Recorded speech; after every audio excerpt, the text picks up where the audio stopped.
Shalom, and welcome to another in our series of podcasts from Temple Beth, a dynamic center for conservative Judaism in Los Angeles. This is a recording of a Shabbat sermon with Rabbi Adam Kligfeld. Today is the first day in 11 lunar months that I'm not saying Kaddish for my father. For 11 months, the Kaddish has been a transitional object, as it were, weaning me from mourner to survivor. And I now find myself in the situation innumerable others have found themselves in before, and one to which my mother alluded at her father's unveiling as she ended her recitation of Kaddish for him. I'm transitioning from mourning my father by reciting the mourner's Kaddish to mourning the recitation of the mourner's Kaddish. Day after day, 3 times per day, the Kaddish has been with me when my father has not. At times, it numbed the reality, happily, to which I was forced to be sadly awake. And at times, it awakened me when I had become too numb to grief. At times, I mumbled it, sometimes getting to the end and wondering, did I just say Kaddish? And at times, the Kaddish was an invitation to memory, to reverie, to imagery. I would say the words and conjure his face. His 30-year-old face when we lived in Israel for a year. His 40-something-year-old face when I became bar mitzvah. His 50-something-year-old face at my wedding. His 60-something-year-old face at my girls' baby namings. His 70-something-year-old face when Lev was born. His 80-year-old face as cancer and a form of dementia battled him. And his peaceful face as his breath was no more and he went from body to spirit. I would say the words to try to remember what it was like to be hugged by him. I would say Yit Gadal v'Yit Kadash and try not to feel too guilty about the moments that popped in my mind where my voice could have been softer, my patience greater, my love more apparent. It's amazing how over it is when it is over. We say the bracha at every Amidah, blessing God who is Mechayeh HaMetim, who brings life to the dead. And we try to make sense of that blessing and lean into the metaphysical and the miraculous. But on some very real level, we know that confronting the end is confronting the end. And so Kaddish is a blankie. It's something to hold on to when we can no longer hold on to them. Kaddish is a nudge, pushing us into the next stage of life as we move away from the moment of death. Kaddish is an invitation to remember more actively, to face God more courageously and intimately, and perhaps to make the blessing about bringing life to the dead as real as it could be. How? By invoking them, telling stories about them, and bringing their values and their ideas to life, even as they slumber in death. And so that brings me to one of my father's most elemental Jewish beliefs. He was raised the son of a Reform rabbi, but my father, Dr. Michael Kligfeld, trained as a psychiatrist with an analytical bent, but he never tired of his yearning to know more about Judaism and our spiritual and intellectual tradition. In college, he was drawn towards the new movement of Reconstructionism and had the distinct honor of studying personally many times with its founder, Rabbi Mordechai Kaplan, the former Orthodox rabbi. Some of my father's Reconstructionism was subtle. Some of it stood out. For decades, he was the High Holiday Chazan at a Reconstructionist synagogue on Long Island. And it was going to those services with him and my family that exposed me to perhaps the primary, at least initially, the primary liturgical change one confronts in a Reconstructionist service. A change that is very much connected to Parshat Lech Lecha. Mordechai Kaplan loved the Jewish tradition and was a scholar and a master of it. He thought that formal inherited halakha Jewish law ought to have a vote when it comes to Jewish practice, but not a veto. And he struggled with, he even abhorred the notion of chosen-ness. He thought it was jingoistic, tinged with superiority. And so he changed one of the fundamental lines of Jewish worship. When one took then and still takes now an aliyah at a Reconstructionist synagogue, one does not say, Asher bachar banu mikol ha'amim, praising God for choosing us amongst all the other nations. Rather, one says, Asher kervanu lavodato, referring to God who brought us close to worshiping, to serving God. In some ways, that change is very transgressive. And if you haven't heard it before, it's strange the first time you do, because it modifies some of the most beloved, well-known, and ubiquitous of all Jewish lines of prayer. But in some ways, the change is very traditional, because it brings us back to Sinai, with God inviting us into a relationship of service and worship, rather than identifying us as having a singular and elite excellence. What might make us excellent and elite and worthy of being chosen if God were to choose? That we draw close to God, that we worship God, that we put God in the center of our existence, rather than saying words that might seem that we and only we are in the center of God's existence. Now, I've never said those words when taking an aliyah. And part of me bristled even when I was a child, when I would observe them at that Reconstructionist synagogue.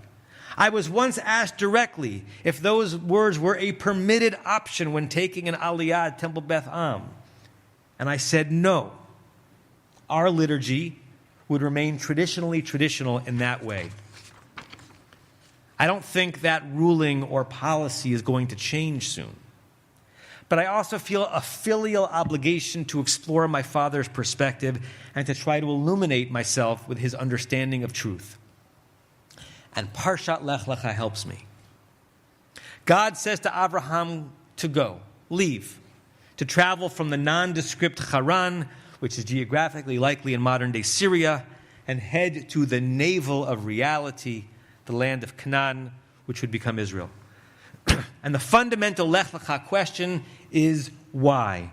As Ashira already taught in her drash, what was it about Avraham, who was still Avram at the time, that has God speak to him and not to anyone else? Who is he? And what did he do? And what was his character, such that seemingly out of nowhere, Avram is spoken to and commanded and selected and chosen, if you will? Ashira shared that beloved midrash that sees Avram as having been the first one with theological curiosity. Someone must have turned on the light initially.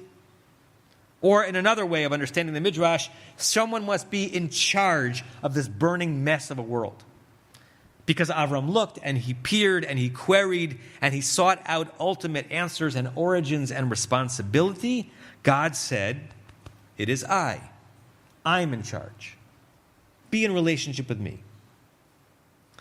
The next midrash in the traditional collection reads the story differently. This midrash likens Avram to a flask of fragrant oil.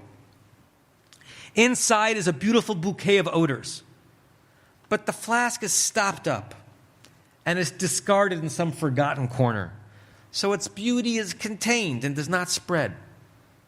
The command of Lech Lecha was God's way of saying to Avram, take the top off the flask and roam around. What happens when you remove the cover from a bottle of perfume and walk around with it? All the air around becomes sweeter. The more you walk with it, the more the sweetness radiates. Lech Lecha, Avram. You have beauty inside of you, curiosity and wonder. But if you stay here If you reject the relationship with me, the creator of all, you'll be like a tree falling in a forest that no one heard or saw. You'll make no impression. Your curiosity will be towards no meaningful end. The project of your life will end at the last breath, and you'll be defunct forever. But if you go on a journey in my name, everyone around you will sense it, will sense you, will know me through you. Lech lecha. This version of the story does not read Avram as particularly exceptional. It's as if God could have said this and does say this to every person. You have infinite amounts of me, of divinity, of wonder inside you, but you need a path, a form, a structure, a way of being in order to extract it, to give it air and life. Follow me, and together we will make the world be and make the world smell more beautiful. I have no idea if my father knew that midrash, but he lived it. And had he known it, he would have liked it. He would have liked the image of God having topped Avram and all of us on the shoulder and saying, go be and do something beautiful. You have no exceptionalism as is, but the grandeur of your journey and those you impact will determine how worthy you might be of being remembered, of being chosen among all the anonymous people who've ever lived to be remembered. That notion of chosenness might have resonated with my father. I, God, don't choose you because you are something special. I choose you so that you become something special. The great Maharal of Prague, who was associated with the fable of the golem, wonders why nothing about Avram's character is shared with us before Lech Lecha, whereas the Torah specifies that Noach was saved from the flood because he was Ish Tzaddik, he was a righteous person. Again, why Avram? Who was he that he was God's partner? The Maharal answers that if Avram had been chosen by God because of some character trait he already had, we might assume that as long as the Jewish people perpetuate that trait, the relationship with God's intact. And if we lose it, God will get lost. God will sever the bond. But that's not the case. It's unconditional. Our bond with God is eternal and does not depend on any one particular thing. We did not earn chosenness because we were extraordinary. The selection, the election of Avram and his descendants remains in the Maharal's words, Ta'alumat Hashem, the hidden enigma of God. The only thing that is knowable is what we can do, what we must do to continue to earn and re-earn the favor, the relationship, the title Israel that was already bestowed. And that is to study the tradition, to walk humbly with the Holy One, to use religion and Torah to bring people together and not to divide, to remain as curious as perhaps our original ancestor was, to act in such a way that if God did choose people, God might choose us. Abba, I am listening. Abba, I am learning. Abba, let my life be partially dedicated to roaming around this world with the bottle of your fragrance. Abba, I'm not changing that bracha, but I'm leaning into why you struggled with it. Abba, I'm no longer reciting the Kaddish.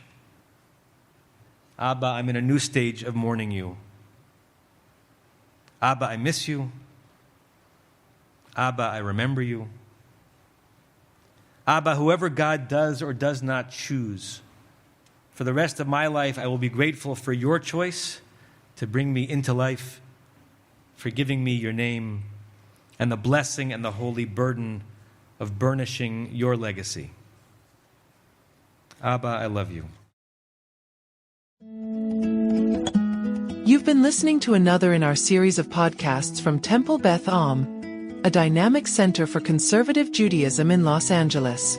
If you enjoy these podcasts, we invite you to write a review on the Apple Podcast website or wherever you get your podcasts. For more information on Temple Beth Am, Los Angeles, please visit www.tba la.org.